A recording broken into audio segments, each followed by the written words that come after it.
Hello students, मैं सुंदर जांगेड़ एक बार फिर से अपनी वीडियो में आपका स्वागत करता हूं। और हमने अभी तक पिछली वीडियो में पढ़ा था कि हमने प्रश्नावली 1.2 के फर्स्ट, सेकंड, थर्ड और फोर्थ क्वेश्चन तक हमने हल किए थे। उनमें हल करने से हमें पता चला था कि एचसीएफ कैसे, अभाज्य गुणनखंड की मदद से एचसीएफ कैसे निकालेंगे और एलसीएम कैसे निकालेंगे। और उन्हीं के बीच हमने एक अभाज्य संख्या और भाज्य संख्या के बारे में भी पढ़ा था। ठीक है, अब आइए इस क्वेश्चन को देखते हैं। क्वेश्चन नंबर 5 को कैसे हम हल करेंगे। चलिए देखते हैं इस क्वेश्चन में क्या करना है कि जांच कीजिए कि क्या किसी प्राकृत संख्या n, यहाँ पे दे दिया प्राकृत संख्या, प्राकृत संख्याओं के बारे में हमने प्रश्नावली 1.1 के इंट्रोडक्शन में पढ़ा था। Euclid division lemma, Euclid division प्रमेयिका के परिचय में, इंट्रोडक्शन में हमने पढ़ा था कि प्राकृत संख्याएं क्या होती हैं। प्राकृत संख्या n के लिए संख्या 6 की घात n अंक 0 पर समाप्त हो सकती है। तो इसके कहने का मतलब ये है कि n की जगह हम प्राकृत संख्या रख के देखेंगे और उसके बाद हम बताएंगे कि क्या 6 की घात n 0 पे समाप्त होगा या नहीं। अच्छा, एक बात, इसको करने से पहले हम एक बात देखते हैं, क्या हमारे पास कोई भी एक ऐसा नंबर है जो 0 पे समाप्त हो रहा है। जैसे मैं कोई भी एक उदाहरण लेता हूँ, मान लीजिए मैंने ले लिया 210। क्या ये 0 पे समाप्त हो रहा है? सबको दिख रहा है ये 0 पे समाप्त हो रहा है। अगर हम इसको 10 से डिवाइड करें, 10 से भाग दें, तो ये सीधा सा 10 पे कट जाएगा और इसका 21 आंसर होगा। बात मेरी समझने की कोशिश करना। यहाँ पे मैंने क्या लिखा, 210 हमारे पास एक भाज्य संख्या है, ठीक है, और 200 जिसके लास्ट में 0 है, तो मतलब वो 0 से तो कट होगा ही होगा, है ना। मतलब 10 भी इसका एक अभाज्य गुणनखंड है। अगर 10 इसका एक अभाज्य गुणनखंड है और 10 भी एक भाज्य संख्या है, तो 10 के भी मैं अभाज्य गुणनखंड करूंगा तो वो हमारे गुणनखंड होंगे 2 और गुणा 5। क्या 10 के ये दो अभाज्य गुणनखंड है? हाँ है। तो मेरे कहने का मतलब ये है, अगर कोई भी संख्या 0 पे समाप्त हो रही है तो उसके अभाज्य गुणनखंड में 2 और 5, कम से कम 1 2 और 1 5 होना बहुत जरूरी है। ठीक है, चाहे 2 10 बार हो और 5 1 बार हो, तो उसका मतलब ये हो गया कि उसमें एक 0 तो आएगा ही आएगा, है ना। 2 और 5 का एक जोड़ा ऐसा होना चाहिए अभाज्य गुणनखंड का कि उसमें वो हो, ठीक है, उसी संख्या का एक 2 और 5 एक ऐसा जोड़ा, एक ऐसा अभाज्य जोड़ा होना चाहिए, तभी उसके सभी उस संख्या के लास्ट में जो अंक है वो 0 आएगा। अब देख लेते हैं क्या 6 की घात n के टुकड़े करने पे हमें वो 0, वो 2 और 5 अंक मिलते हैं कि नहीं मिलते। ठीक है, चलिए देखते हैं इसको हम। या फिर लेता हूं मैं 6 की घात n, ठीक है, और 6 के मैं 2 अभाज्य टुकड़े कर लेता हूं, ठीक है। और यहाँ पे n क्या है, हमारा एक प्राकृत संख्या। 6 के 2 अभाज्य टुकड़े करने पे मुझे क्या मिला, मुझे मिला 2 गुणा 3 की घात n। बात आई समझ में यहाँ तक? ठीक है, हमने क्या किया कि मैंने 6 के टुकड़े बना लिए, अभाज्य टुकड़े, जो कि हमारे पास ये हो गए, और हमने लिखा 2 की घात n गुणा 3 की घात n। क्या आप बता सकते हैं कि 2 की घात n और 3 की घात n होने के बावजूद इसमें 0 नंबर होगा या नहीं होगा? मैंने बताया था कि 0 नंबर होगा तब होगा उसमें, तब उसमें उसके अभाज्य गुणनखंड जो है या तो 2 और 5, एक कम से कम एक जोड़ा 2 और 5 का होना चाहिए। है यहाँ पे कोई 2 और 5 का जोड़ा? हाँ, 2 की घात n तो मिल रहा है हमें, लेकिन 5 की घात कोई भी नहीं मिल रही। ठीक है, तो मतलब ये जो संख्या है, ये संख्या कभी भी 0 पे समाप्त नहीं होगी। बात आई समझ में? एक बार लिख लेते हैं इसको लिख लेते हैं कि 6 की घात n कभी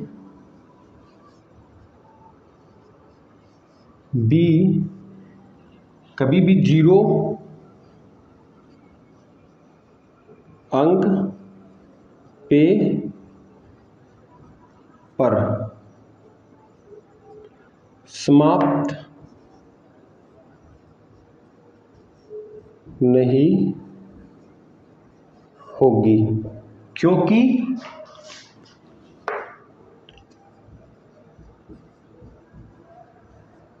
क्योंकि 6 के अभाज्य गुणनखंड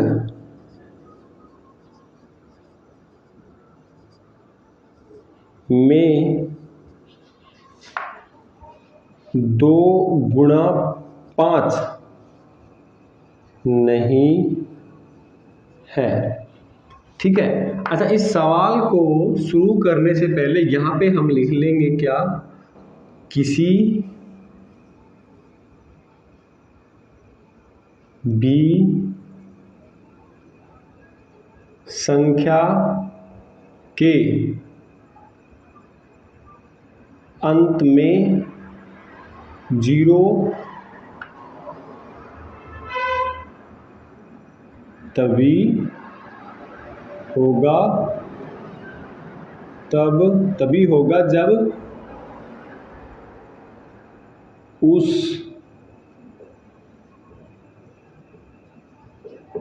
संख्या के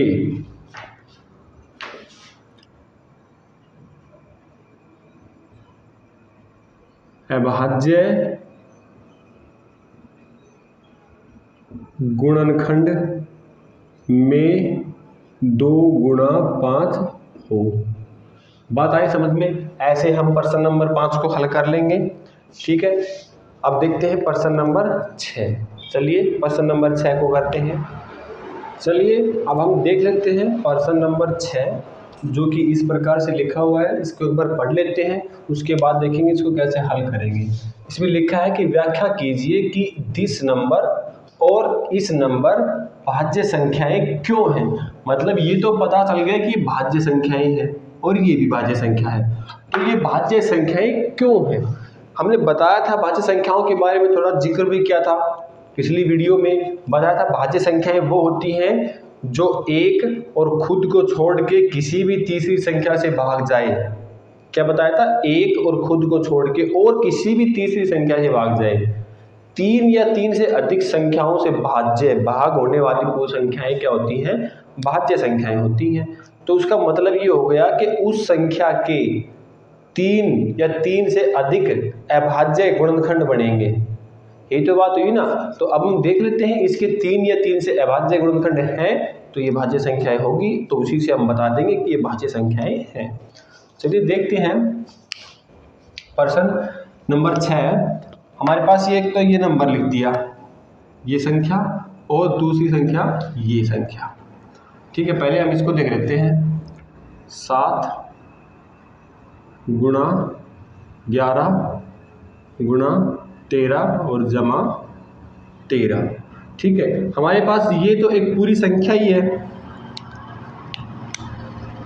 ये तो एक पूरी संख्या है हमारे पास, और ये एक अलग संख्या है ना, क्योंकि ये प्लस में है और ये मल्टीप्लाई में। इनको मल्टीप्लाई करेंगे तो ये पूरी संख्या होगी। तो इन दोनों संख्याओं में से हमारे पास 13 कॉमन है, तो मैं इस दोनों में से 13 कॉमन निकाल लेता हूँ। यहाँ पे 13 कॉमन निकालेंगे तो यहाँ पे क्या बच गया? 7 गुणा 11 और जमा 13। ठीक है, ठीक है। अब हम करेंगे क्या, ये 13 तो कॉमन ही आ गया, यहाँ पे 1 बचेगा। ठीक है, अब इसके बाद क्या होगा, इसको अंदर से सोल्व कर लेते हैं हम। तो ये होगा 13, 7 11 7 77 और प्लस 1, ये हो जाएगा 13 गुणा 78। ठीक है, अब 13 के भी 2 अभाज्य गुणनखंड बनाते हैं। 13 6 के 78, तो यहाँ पे ये होगा 13 के 2 पार्ट में डिवाइड कर लेंगे। 13 गुणा में 13 गुणा में 6। तो हमने इस संख्या के ये अभाज्य इन टुकड़ों में हमने इसको इसके टुकड़ों में डिवाइड कर दिया। ठीक है, तो इसका मतलब ये हो गया कि ये 2, एक तो 13 से भी पूरी भाज्य है और 6 से भी भाज्य है और 1 से तो होगी। तो इसलिए यह संख्या, यह संख्या 13 गुणा 6 और गुणा 1 से भाज्य है। 1 से भाज्य नहीं लिखेंगे, 1 से पूरा 1 से भाग होती है। 1 से भाज्य है या भाग होती है, बात तो एक ही है। भाग होती है, इसलिए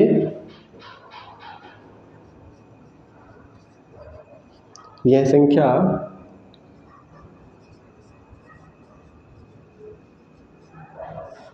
भाज्य है। बात आई समझ में? इसी तरह से हम इसको कर लेंगे। इसको करेंगे कैसे वो देख लेते हैं एक बार। इसको कर लेंगे 7 गुणा 6 गुणा 5 गुणा 4 गुणा 3 गुणा 2 और गुणा 1 और जमा 5। अब दोनों में हमारे पास 5 कॉमन है, तो 5 को निकाल देंगे कॉमन। अंदर बच गया 7 गुणा 6 गुणा 4 गुणा 3 गुणा 2 गुणा 1 और जमा 1। अब इसको हल कर लेंगे। क्या बच गया? 6 7 42, 42 और 3 दूनी 6 और 24, 24 और 42 का गुणा कर लेंगे। 4 दूनी 8 और 2 दूनी 4 और 4 चौक 16, 1 4 दूनी 8 और 1 9, 8 0 और ये हो जाएगा कितना? 1 0 0 8 और जमा 1, मतलब ठीक है। अब ये संख्या किस किस से भाग होगी? ये 5 से भी भाग होगी, और 5 1009 और 1 इन तीनों से भाज्य है। तो मतलब इस संख्या, भाज्य का मतलब समझ में आया ना? अगर मैं इसको 5 से भाग दूं, 5 से इसको भाग दूं तो मतलब पूरा पूरा 5 पे कट जाएगा, ठीक है। और अगर मैं इसको 1009 पे भाग दूं तो ये 9 पे भी कट जाएगा, और 1 से भाग दूं तो 1 से भी कट जाएगा। इसलिए भाज्य है ना, मैंने तीनों संख्याओं से भाग दे के दिखाया, और वो तीनों संख्याओं से इसमें पूरा पूरा भाग हो रहा है। तो मतलब ये हमारी क्या है? भाज्य। तो लिख देंगे यहाँ से, यह संख्या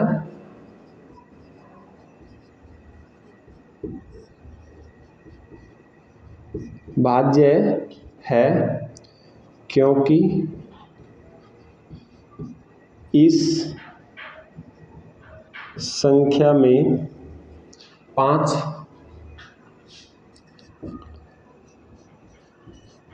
9 और 1 का भाग होता है, ठीक है। ऐसे हम प्रश्न नंबर 5 को हल कर लेंगे। अब देखते हैं प्रश्न नंबर 6, सॉरी प्रश्न नंबर 6 तो हमने कर ही लिया। अब देखते हैं हम प्रश्न नंबर 7।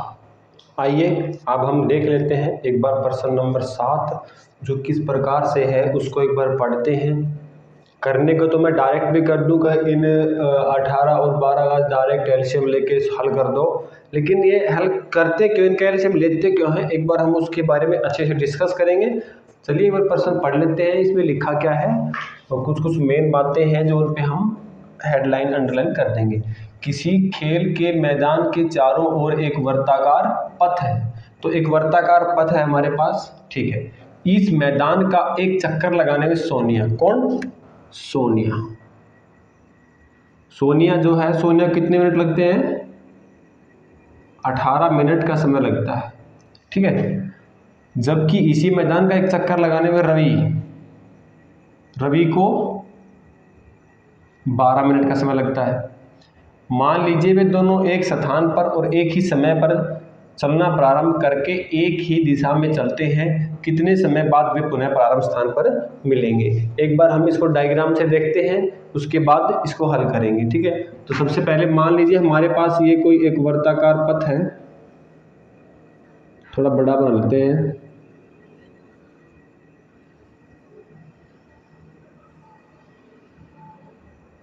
ठीक है। ये हमारे पास कोई भी एक वर्ताकार पथ हो गया,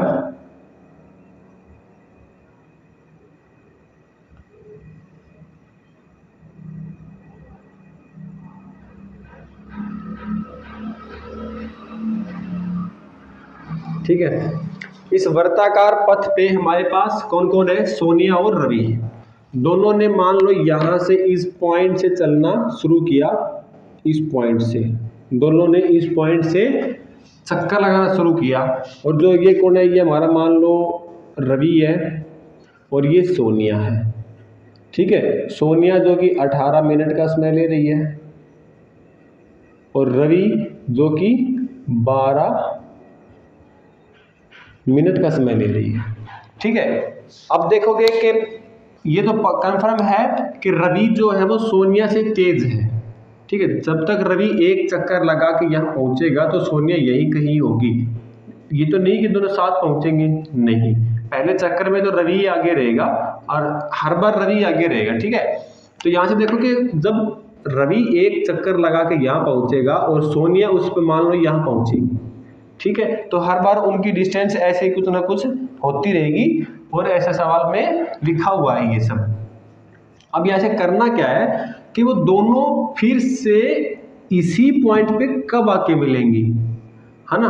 ठीक है, तब भी देखो ये बात समझो मेरी बात कि वो जब भी उस पॉइंट पे आके मिलेंगी, जितना समय रवि ने लिया उतना ही तो समय इसने सोनिया ने लिया, है ना।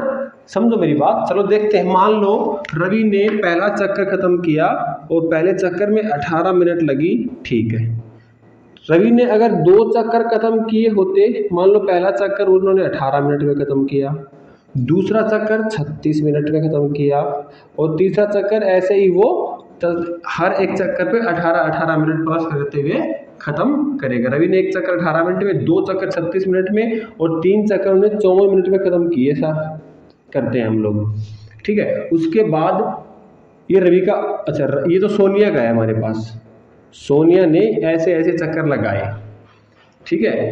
अब रवि ने एक चक्कर जो है वो 12 मिनट में खत्म किया, 2 चक्कर वो 24 मिनट में खत्म करेगा, 3 चक्कर वो 36 मिनट में और 4 चक्कर वो 48 मिनट में, ऐसे वो टाइम लेगा, ठीक है। अब आप यहाँ पे देख रहे होंगे कि 36 मिनट बाद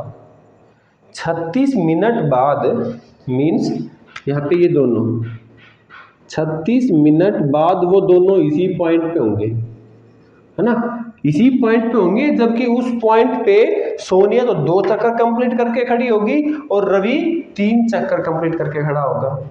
मेरी बात आई समझ में? तो ऐसे हम समझ सकते हैं क्वेश्चन को। अब करेंगे कैसे वो देख लेते हैं एक बार। मान लीजिए अगर रवि ने, चलो सोनिया को लेते हैं, मान लीजिए सोनिया ने, हल में लिखेंगे, माना सोनिया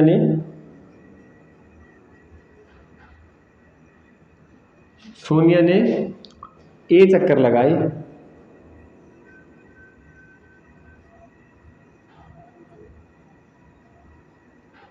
तथा रवि ने बी चक्कर लगाए,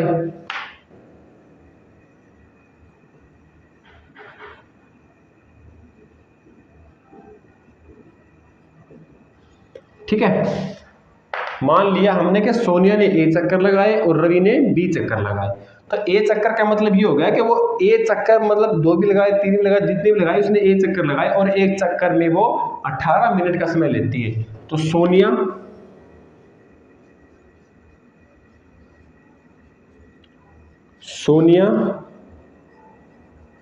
द्वारा लिया गया समय 18 गुणा ए होगा कि नहीं होगा, चेक कर लो, होगा ये 18 गुणा ए, ठीक है। अब रवि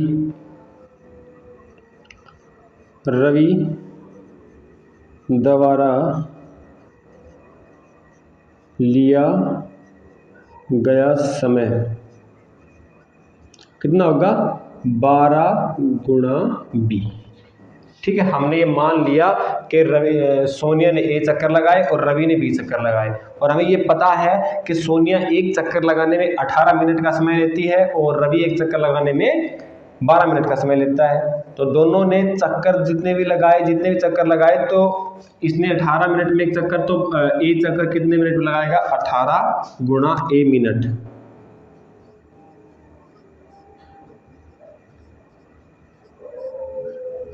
समझ में आई यहां तक बात? अब जो ये समय है ये दोनों का इक्वल तो होगा। वो बात अलग है कि डिस्टेंस कम ज्यादा तय की है, लेकिन चले तो दोनों इक्वल टाइम है। भाई यहाँ पे वो उतने ही टाइम में सोनिया ने 2 चक्कर लगाए, जबकि रवि ने 3 चक्कर लगाए, लेकिन टाइम तो उतना ही था ना। मतलब ये हुआ कि यहाँ पे इन दोनों का क्या 18, यहाँ पे इन दोनों का जो कि मल्टीपल होगा, इन दोनों का जो मल्टीपल होगा वो इक्वल होगा, है ना। तो यहाँ पे मल्टीपल इक्वल होगा और यहाँ पे हम निकालेंगे क्या, इनका लीस्ट कॉमन मल्टीपल निकालेंगे। यहाँ पे इनका समझ में आई मेरी बात, यहाँ पे इनका लीस्ट कॉमन मल्टीपल निकालेंगे। तो लीस्ट कॉमन मल्टीपल ये हमारे पास क्या होता है, एलसीएम। तो यहाँ पे हम 12 और 18 का क्या निकाल लेंगे, एलसीएम। बात आई समझ में। और एलसीएम तो हमने पीछे सीखा है बहुत पहले, दूसरे तीसरे चौथे क्वेश्चन तक खूब सीखे हमने। तो यहाँ से निकाल लेंगे हम 12 और 18 का एलसीएम। तो 12 के टुकड़ा करेंगे तो हम ये आएगा 2, 6, 2, 3, 3, 1। और इसी तरह से 18 का कर लेंगे 2, 9, 3, 3, 3, 1। तो यहाँ पे हम लिख देंगे 12 के टुकड़े क्या होंगे हमारे पास, 2 की घात 2 गुणा 3 की घात 1। और यहाँ पे 18 के लिख देंगे, 18 के हमारे पास क्या होंगे 2 गुणा 3 की घात 2। ठीक है, एलसीएम हमने खूब सीखे थे, तो यहाँ से हम एलसीएम निकाल लेंगे। एलसीएम क्या होगा, जो कॉमन नंबर है वो, ठीक है, जो कॉमन नंबर है वो 2 भी कॉमन है और 3 भी है, 2 भी है और 3 भी है। अब इनकी हाईएस्ट घातें देख लो, हाईएस्ट घातें क्या है, इसमें 2, इसमें 3, इसमें भी 2, तो इसकी भी घात 2 और इसकी भी घात 2, तो हो जाएगा 4 गुणा 9 मंजे 36, यानी कि 36 मिनट बाद, 36 यानी कि 36 वो नंबर है जिसे हम 18 से भी डिवाइड कर सकते हैं और 12 से भी डिवाइड कर सकते हैं। ठीक है, तो 36 मिनट बाद वो दोनों एक पॉइंट पे जाके मिलेंगे। 36 मिनट का मतलब ये हो गया, अगर 36 मिनट दोनों चलते हैं और उसमें 18 मिनट में सोनिया एक चक्कर पूरा करती है और 12 मिनट में रवि करता है, तो 36 मिनट में रवि 36 मिनट चलेगा, तो मतलब वो 2 चक्कर पूरे करेगा ना। तो इसमें क्या कह रहा है कि प्रारंभिक स्थान पर मिलेंगे कितने समय बाद, तो वो 36 मिनट बाद। हम यहाँ पे लिख भी देंगे, यहाँ पे लिखते हूँ मैं 36 मिनट बाद रवि व सोनिया कहाँ मिलेंगे, प्रारंभिक बिंदु पर।